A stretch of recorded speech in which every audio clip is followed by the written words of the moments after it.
Ready to buy a luxury home in Mexico? In this video, I'm sharing everything you need to know about purchasing high-end properties in Cabo. From finding the best neighborhood to understanding legal requirements, we'll cover it all with insider tips that can save you money and time. Don't miss these pro tips from the top producing agent in Cabo San Lucas. What makes real estate in Cabo San Lucas so desirable? Number one, obviously, is going to be the weather. It's going to be the access to the beaches. It's going to be the beautiful people. It's going to be the lifestyle, the way you can leverage your life. I could go on and on and on. But the number one thing that makes luxury property stand out from everywhere else in the world, for me, being a money man, is the appreciation on luxury property. The average 15% a year compounded. Basically, we're doubling every 5 years. Money, money, money, money, money, money.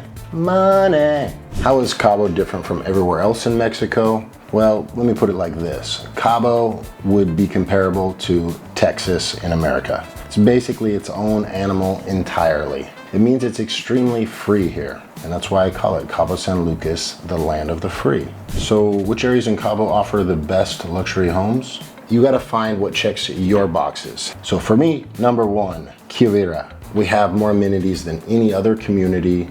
We have our own private nightclub. We have 30 pools, 30 restaurants. We have pickleball in the morning. We have Texas Hold'em weekly. We have a real community here, and we don't have to use the carretera. Next would be, of course, Pedregal. Pedregal is amazing. They have beautiful homes there, gorgeous homes. The problem with that, the downside, is the cobblestone road. Besides that, Pedregal is amazing. Some of the best homes, some of the best views in all of Cabo San Lucas. And then next to that is going to be Diamante.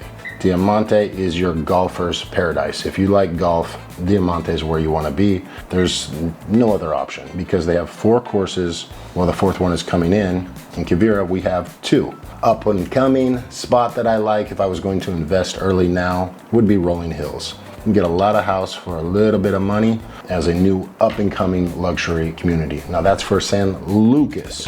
San Jose and the corridor is going to be some different communities. You're going to have obviously Carencia. They are the most exclusive community.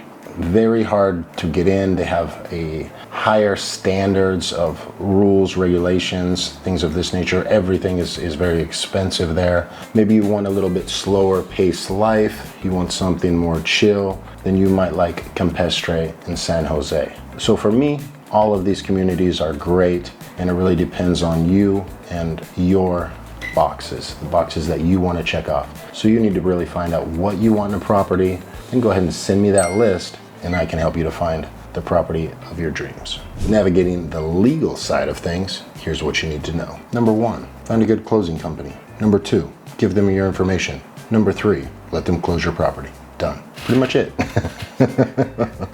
People make it sound like it's so difficult. It's not difficult to close property here in Mexico. In fact, it's probably easier than in the US. You get a good closing company, you have good lawyers, you give them the information, they do the work. There's crappy closing companies that can still get the job done. You can do it yourself here, just like you could back in the States if you wanted to. I don't recommend this. You need to hire a good attorney. Now, especially when you're going to sell the property, when we've got capital gains, we have taxes, we have things like this, when we need to come up with a good strategy so that way we can keep the majority of that money that we made, put that back in our pocket. Are there any special permits or documents required for buying luxury property in Cabo, in Mexico? No, you just need some money, money, money, money, and everything is good. Honestly, Mexico and Cabo is one of the easiest places to buy property. You honestly don't need anything when you go to buy the property initially. Many foreigners that buy property in Mexico don't even get their temporary residency. They get nothing. So I know it seems like I'm throwing a lot at you guys right now, but honestly, buying property here, it's pretty easy. Now, you don't want to get with the wrong closing company. You don't want to get with the wrong agent. That could make your life a nightmare. If you guys do need some kind of help, you could always reach out to myself or any one of my team members, and we can go ahead and just guide you through that process. It just makes it a lot easier. We've been through every single issue that's ever came up, and we are problem solvers, and we find a solution for every single one. Find a way, make a way. Help people solve problems. That's what we do. So financing property in Mexico or financing luxury property in Mexico is very different from back in the States. In the States, well, you just have your credit score, you have your income to debt ratio. As if everything works out good, boom, give me the loan, give me the house, let's go. Mexico is really more of a cash market. In fact, it's mostly a cash market. And if you are American, if you're a new buyer, probably you don't have credit in Mexico. On top of that, the credit here is not that great. We're talking 13%, 15% compared to the States where everybody's crying about 7.5%. There's much better ways to do it. I have a video where I explain the financing options. I'll put that here. Better option for you. You contact me and I know a number of lenders that can help you to get an actual proper, good, solid loan if your credit checks out. The top number one way is to just hit up your boy, and I work with a lot of owners that do seller financing. That means there's no credit check. As long as you have the down payment that they want, you make your payments, you're good to go. So for example, I've got a villa right now, $4.4 million, 70% down. Owner will carry the contract for 3 years at 7.5%. And I've got a lot of these deals like this. Totally just depends on the owner and the deal that your boy can make you. How should buyers budget for ongoing property costs? If we're staying at St. Regis, we're gonna have a much higher cost. The HOA over there is gonna be $5,000 a month versus if you have a villa in Copala, maybe $500 a month. Carencia, $1,000 a month, $2,000 a month. Each community is gonna have different HOA fees, but you're gonna get a lot of different things for those HOA fees. For example, also in Pedregal, very cheap HOAs there, but they don't have any amenities. That's why. They might pay $300 a month. They have one tennis court. Where again, here in Quivira, we're actually on the lower side of the HOA, but we have tons of amenities. One of the reasons why I like it so much. Diamante, much higher HOA, but they have tons of golf courses. So besides your HOA fees and things like that, everything else in Mexico is very affordable once you're in. Internet, high-speed internet, 600 pesos a month, that's 30 bucks. My water and gas, 50 bucks every 2 months. My electric, 75 bucks every 2 months. Living costs here are very, very, very low in comparison to the US. What are some negotiating tips for high-end real estate sales? Number one, get yourself a cute dog. People have a very hard time negotiating price when you have a very cute dog with you. They don't want to seem like an asshole. They're asking 2 million, I say 1. I'm by myself, they're flipping me off, probably. But if I'm holding the dog, it works 100% of the time. Tip number 2, have a beautiful assistant with you. You think I'm joking?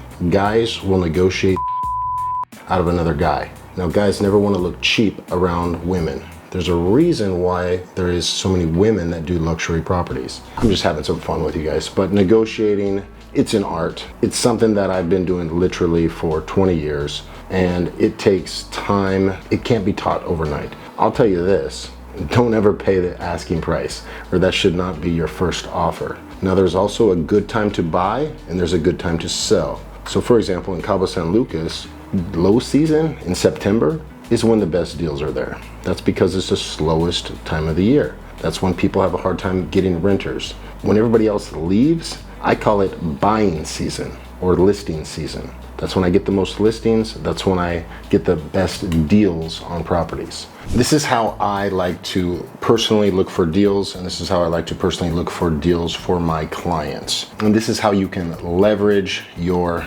money. For example, if I have $1 million, I don't go out and I buy $1 million property. Absolutely not. I'm going to look for a project where I can buy 10 properties where I can put down $100,000 on each of them. That $100,000 would represent, let's say, 33% of the property. Then I can flip those properties for, let's say, $100,000 profit on each.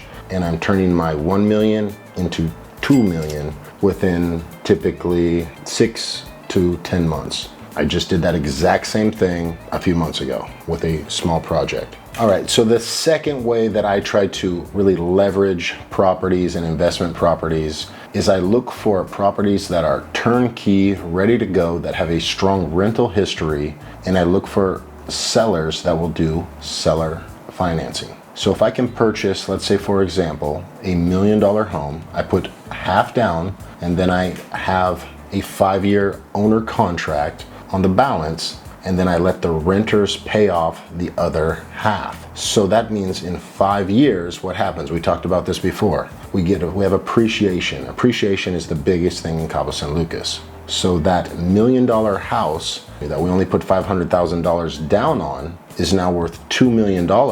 That means that we've only invested 25% of the value of this property. We let the renters pay off the rest, and now we have a $2 million property with a 25% down. That's pretty amazing. So what are the best ways to maintain and increase your property value? There's a couple of ways. Number one, if all of the properties in this neighborhood are priced roughly around $1 million and you find a house that needs a little work, needs some paint, needs some love, but it is $600,000, $700,000, and you purchase that house and then you give it that little love that it needs, make it look like its neighbors, and now that house is going to be worth $1 million just like its neighbors. Another way to really increase and maximize your revenue, let's say you have a condo and you're in a community of 100 different units or 200 units, and you need to stand out from everyone else. You need to do a few upgrades to your property, and that's going to make everyone choose your property on Airbnb versus everyone else. So what I always tell people to do, number one, if you haven't painted the walls white, paint them white. If there's some weird color, do accent walls on the bedrooms, on the main rooms, and that's it. A nice neutral color. Add a full-size mirror because it really opens up the property and makes it look big. Now these are all very inexpensive things. And then add a jacuzzi. It doesn't need to be an expensive one. A Costco brand would be fine. Something with a very long warranty. When I'm looking at properties to rent on Airbnb, I look for a few things.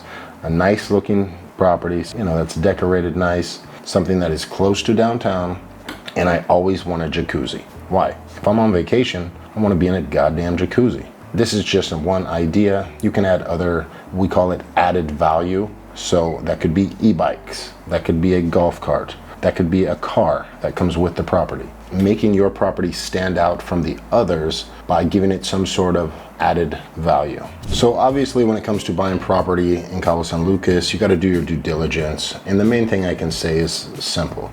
Make sure you find a good real estate agent, a good brokerage to help you with the process, because there are a large amount of inexperienced real estate agents that could get you into some trouble. There's even scam artists out there that literally sell air. And I know some guys that have sold $2 million pieces of air to people. Make sure to get with somebody that knows the area. Guys, gals, it's been an absolute pleasure as always. If you guys need anything at all, you guys know that you can reach out to me. WhatsApp is best. Email works as well. Instagram, YouTube, you can find me pretty much everywhere. You can find me at the bar on a Friday night. If you have any questions regarding Cabo San Lucas, from wanting to know the best restaurants, or you want a guide to go out and negotiate the best deal ever and find you a crazy luxury property, myself or any one of my team members can help you. And I currently have a number of very, very,